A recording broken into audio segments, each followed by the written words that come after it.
Welcome to the Growing in Love for Life podcast, where it's all about saving and strengthening your marriage and creating the relationship you really deserve and want to have.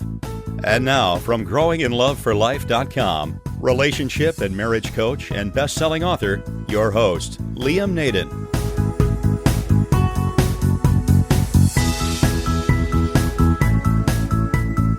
This is episode 10 of the Growing in Love for Life podcast. Hi everyone, it's Liam Naden here, and welcome. And in this episode, I want to talk about something that I think you'll find very interesting, and I've called this episode, How to Heal Your Marriage Without Counselling. Now this actually might sound a rather controversial topic, because after all, how do you actually save your marriage without counselling? I mean, the first thing that anyone thinks of if their marriage is in trouble, if they really, and particularly if it's in a lot of trouble, if things have gone very wrong, is, well, we need to go and have some counselling. And what happens when that doesn't work? Well, unfortunately, because of this belief that counselling is the answer to solving our problems in our marriage, that's really created the end of many marriages. It's really tragic, and I think it's because when people try counselling and it doesn't work, or maybe they can't even get their spouse to go to counselling in the first place, people say, oh well, I've tried counselling and it didn't work, there's nothing else I can do, I'm just going to give up on my marriage. And I think that's absolutely tragic, and the truth is it doesn't need to be that way. There is an alternative to counselling, and it's actually far more effective. And that's what we're going to talk about and what I'm going to show you in this podcast episode. Okay, well the first thing is, let's talk a little bit about counselling. Now the truth is, and this comes as a shock to many people, but the truth is, unfortunately, counselling these days really doesn't work. And in fact, statistics have shown that in the marriage and relationship counselling area, there's a 70 to 80% failure rate, which is much higher than any other form of counselling. And in fact, not only does counselling tend to not work in the majority of cases, but often it actually makes things worse, and people have a worse relationship than they did before they start. But as I said earlier, unfortunately it's what nearly everybody tries and uses to save their marriage. So why doesn't counselling work? Well, let's look at your own situation, and here are some of the reasons why counselling, if you tried it, probably wouldn't work for you, and why it may well be a waste of time. And the first reason is you might have already tried it before and found it didn't work. So if that's the case, there's obviously no point repeating something that didn't have a positive effect in the first place, or if it actually made things worse. So that's one reason why counselling may well not work for you. The second reason why counselling mightn't work for you is you don't have the time to put into it. And this could be for several reasons, but if your marriage is in a state where you're on the verge of splitting up, you might not have the ability to spend weeks or months in counselling to try and resolve things. It just might be too long a period. So that's the second thing why counselling mightn't work for you. The third reason is the cost, and let's face it, counselling can be expensive. Most counsellors, they obviously charge for their time, and most of them are going to tell you that you're going to need at least a few sessions before you're going to start seeing any result. So it's amazing how quickly the money, the cost can add up in sessions with counsellors. And of course that's not to mention your time as well. Of course the other thing is though that counselling, it's an awful lot cheaper than a divorce is going to be if you think about the legal fees and the loss of your assets and all the additional expenses that you're going to have if you go through a divorce. Counselling actually looks like a cheap option. But of course there is a cost involved, and that might be something that you're not prepared to outlay, particularly when you know that you don't have much of a chance of it succeeding.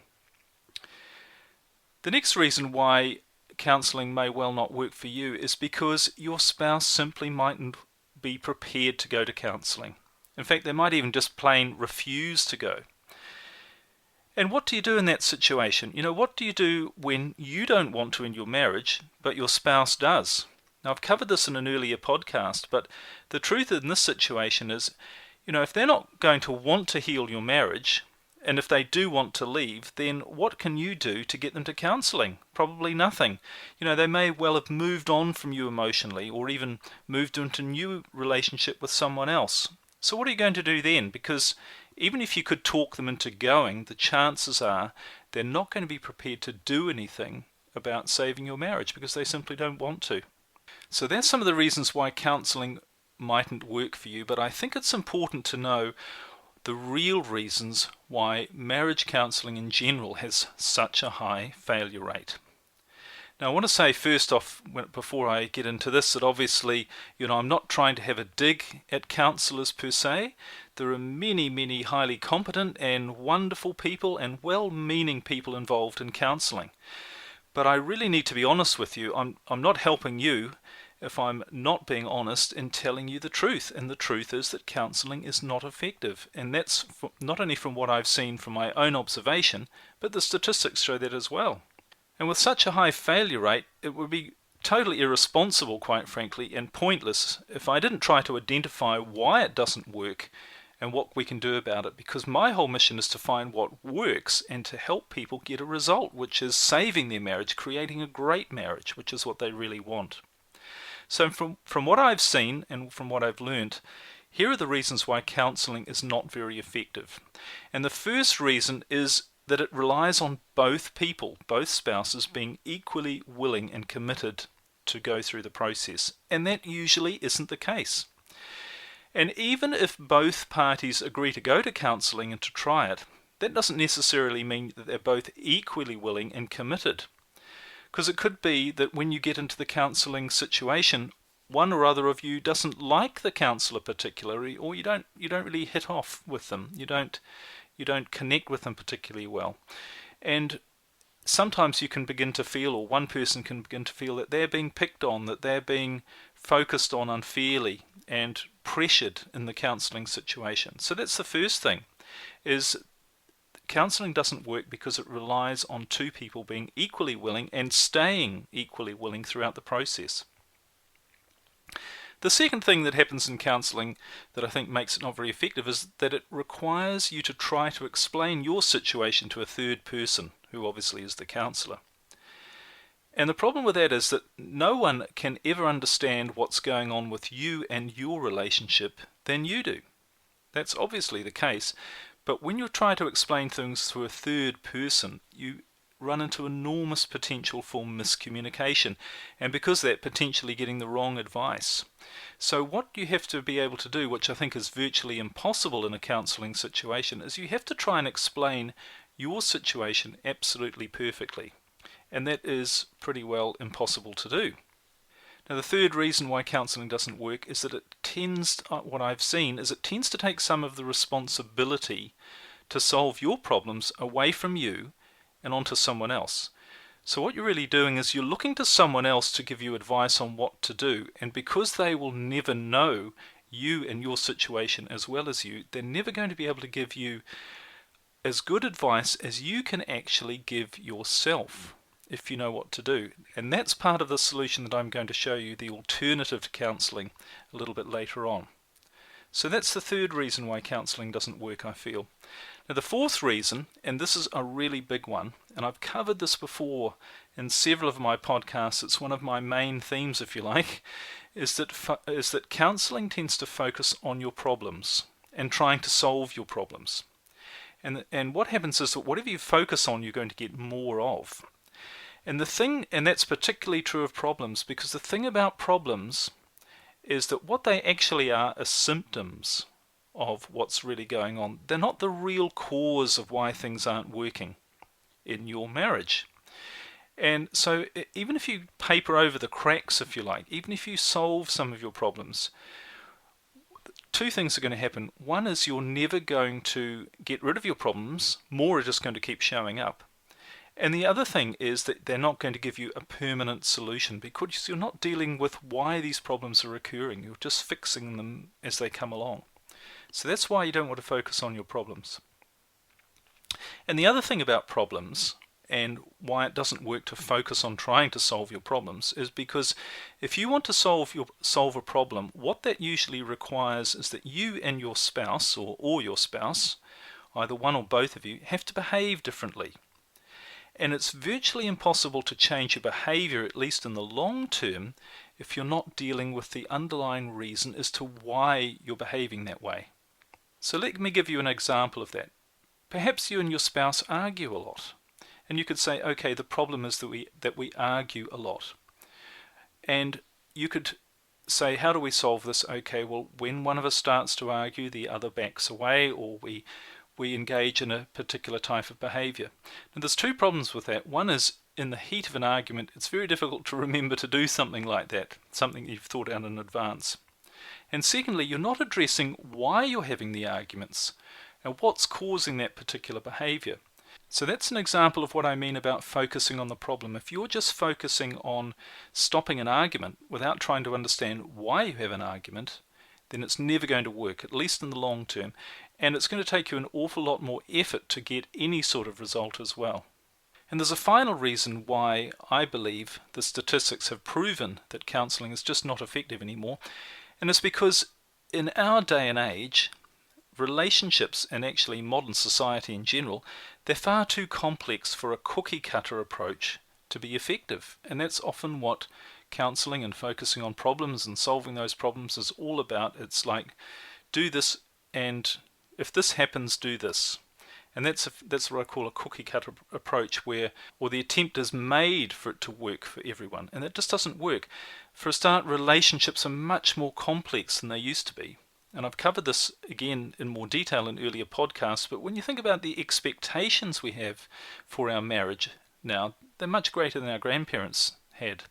And the pressures that are on us as well to have a more fulfilling relationship. It's not just about children and survival anymore. And the other thing is, of course, society is much more complex. You know, we're all suffering from information overload. We're absolutely drowning in information, aren't we? And in fact, just getting through the day, just getting through our life seems to take a lot more effort than it probably did, because we're having to process all this information that's being bombarded at us on a constant basis.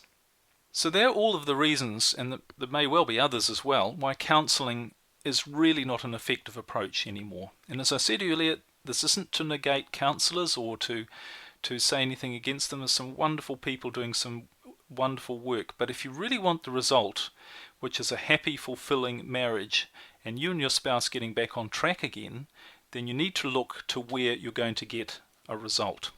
And fortunately, there is an alternative to counselling. And what I've found, this approach, it works much, much more effectively in our modern society and in our modern attitude towards relationships. And I'm going to go through, there are 6 steps in this process, and I'm going to tell you what this process actually is. But the good thing is, I've found that this process can actually work for anybody in any relationship or marriage. Now that's a pretty big statement to say, but the reason I can say that, and with a degree of confidence, is because it doesn't rely on your spouse, and it doesn't rely on a counsellor, and it doesn't rely on a therapist. In other words, it doesn't rely on anybody else or anybody out there. It relies on the one thing that you have complete and total control over. And that thing, if you want to call it that, is you. So this process is actually all about you, because here's a basic truth that you might not have thought of before. But I really want you to think about this. This is really worth spending some time pondering over. And that thought is that the relationship that you have with your spouse in your marriage is actually a reflection of the relationship that you have with yourself. I'll say that again. The relationship you have with your spouse in your marriage is a reflection of the relationship you have with yourself. Now that's a very, very powerful statement to really think about, and I think the more you think about it, the more you will realize it's absolutely true. So this approach that I'm going to share with you now, it really does have the potential to heal your marriage. And as I said, there are 6 steps. They're all about you. So you don't need to work on your spouse or on your relationship. This is about changing you. Because once you change, everything else is going to change. And the thing about trying to change somebody else, if you're trying to change your spouse, or if you're trying to change a relationship, if you haven't already tried to change somebody else, I can assure you that it never works. We're never able to change anyone else anyway. because they are the ones that need to make the change. And this goes for our children or our work colleagues and anyone else you can think of, not just our spouse, but you're never going to have any success in changing anyone else. But the only person you're going to have any success in changing is yourself, and that's great news. So here are the 6 steps, and if you can take them on board, I can assure you you're going to see a remarkable shift, both in your relationship with yourself and in your relationship with your spouse and your marriage, which is ultimately obviously what you want, and that's why we're here. Okay, so here are the 6 steps. Step number 1 is to understand yourself. Now, this is really vital. How well do you know yourself? So what you need to do is sit down and think and find the answers to these questions. What drives you? What makes you do the things that you do? What's important to you? And what makes you happy? And these things that drive us and make us happy and what are important to us, we sometimes call these things values. And they're really about feelings, aren't they, rather than things. When I say the things that drive you, I'm talking about the feelings that you want to have. So we call these values. So if you're familiar with that term, then use it and ask yourself, what are your highest values? What are the feelings that are most important to you? And that's the first thing you need to know, the vital thing you need to know. That's the first step to changing your marriage situation. Now the second step, again it's all about you, is to understand what you really want. Because the truth is, unless you know what you really want in your life, you're never going to be able to get it, are you? That's pretty logical, and very few people seem to know what they really do want. So what do you want to have and do in your life? Give some thought to this as well and get a bit specific. And what are your goals? Do you have any goals? And if you don't have any goals, well, why not set some? It's a famous saying, Confucius say, man shoot at nothing, sure to hit it. So don't be like that. Don't have nothing. If you want something, you've got to have a goal. So set some goals if you don't already. But think about, what do you really want to have and do in your life? And on the other side of that, what do you really want in your marriage or in your relationship? What are the things you want to do and have in that area of your life as well? What are your goals in that area? So that's step number 2, which is to understand what you really want, to get very clear on that, about what a great life looks like for you, what a happy life looks like for you. Because let's face it, we only get one life, so you might as well make the most of it. And the thing to do is to know what you want, what's going to make you happy. Okay, step number 3 is to understand your spouse. So you need to ask the same questions that you've asked about you. You need to ask those about them. What drives them and makes them happy? What do they want from their life? What do they want in their marriage? What do they want in your marriage, I should say? But what's going to make their life happy? Because again, you can't help them achieve happiness in their life unless you know what they want as well. So ask the same questions, and if you can involve your spouse in this to find out what they want, all the better. But find out what they want. So that's step number 3, is to understand your spouse. Now step number 4, now this is a very interesting one, and this is you've got to understand your fears. Okay, so once you understand what you really want in your marriage and what you want in your life and what you need to be happy, there's actually only one thing stopping you from getting it, and that's what you're afraid of. And there's a saying that I love, which is, your fears are the dragons guarding your greatest treasure. I'll say that one again. Your fears are the dragons guarding your greatest treasure. So you need to ask yourself, what am I afraid of? Because as I said, what you are afraid of is stopping you from being happy and getting what you want. And you need to look at all of these things, uncover what those things are that make you uneasy and don't feel good, your fears, and have a look at them.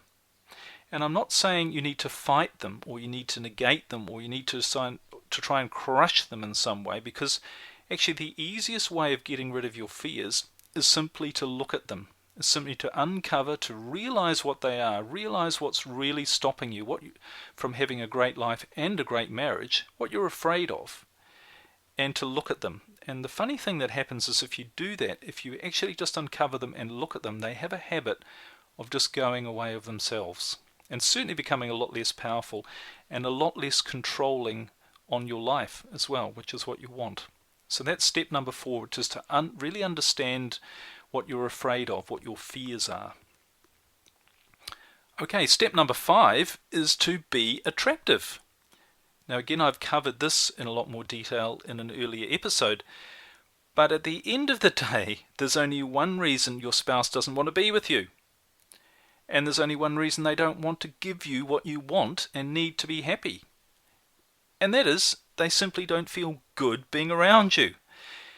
And what's another word for not feeling good being around you? They don't find you attractive anymore. So obviously, the easiest way to get them back is to make them feel good and to be attractive to them. And they're going to want to stay with you, and they're going to want to come back, and they're also not going to want to deal with problems and make it problematic either. So there are 3 areas you can look at, or you need to look at, in terms of your attractiveness, and you need to be honest with yourself here. Firstly is your physical attractiveness, your appearance. I mean, how do you look? Are you attractive? Do you dress well? Do you groom yourself well? It's important to be physically attractive.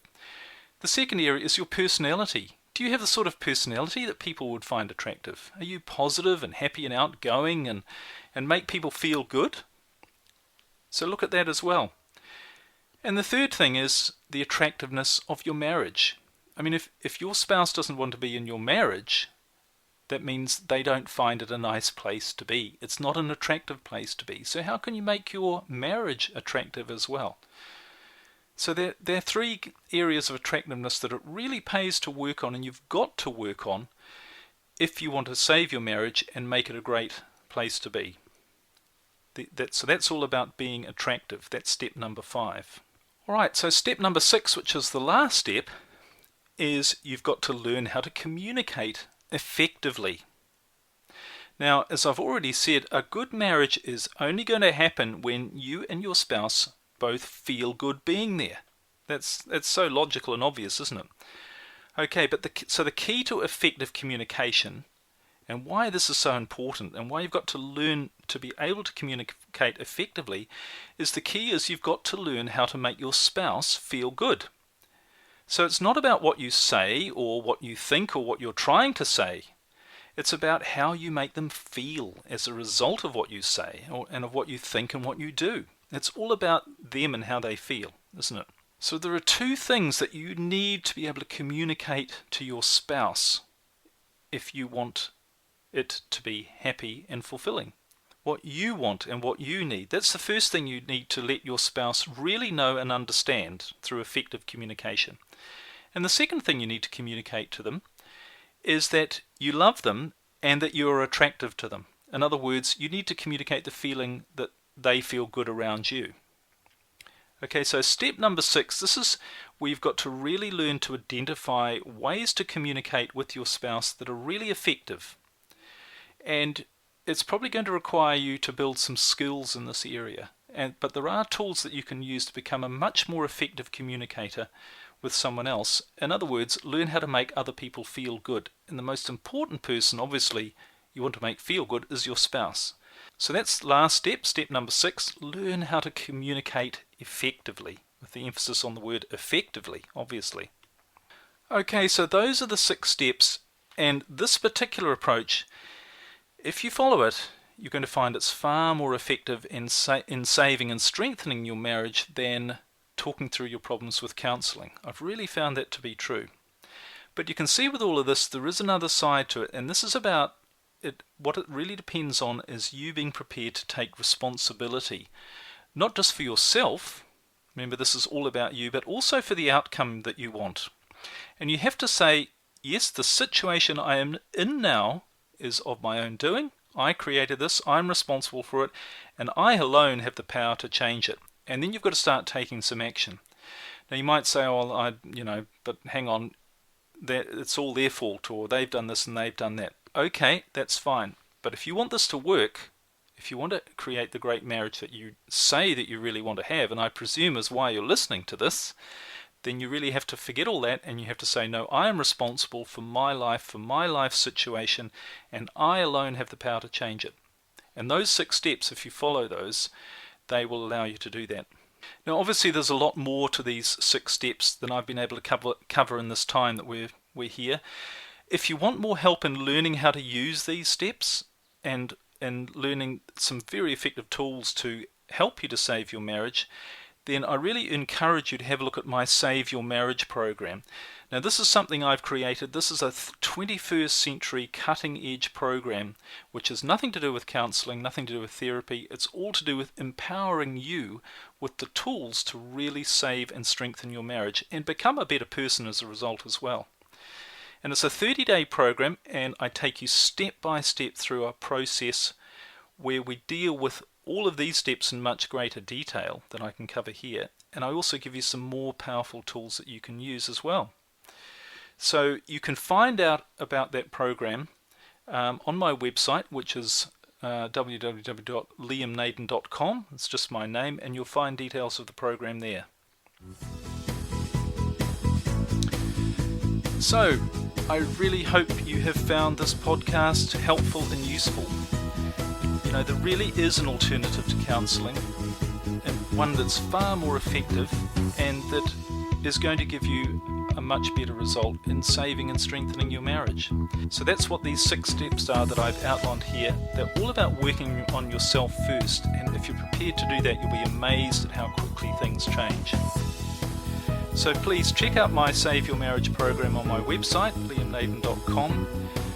And again, thank you for joining me in this podcast. I really hope you found some useful information. I hope you'll take these ideas away, really think about them, and use some of this and see what difference you can make in your marriage, because I'm sure you would agree it's absolutely worth it. So thanks again, and bye for now.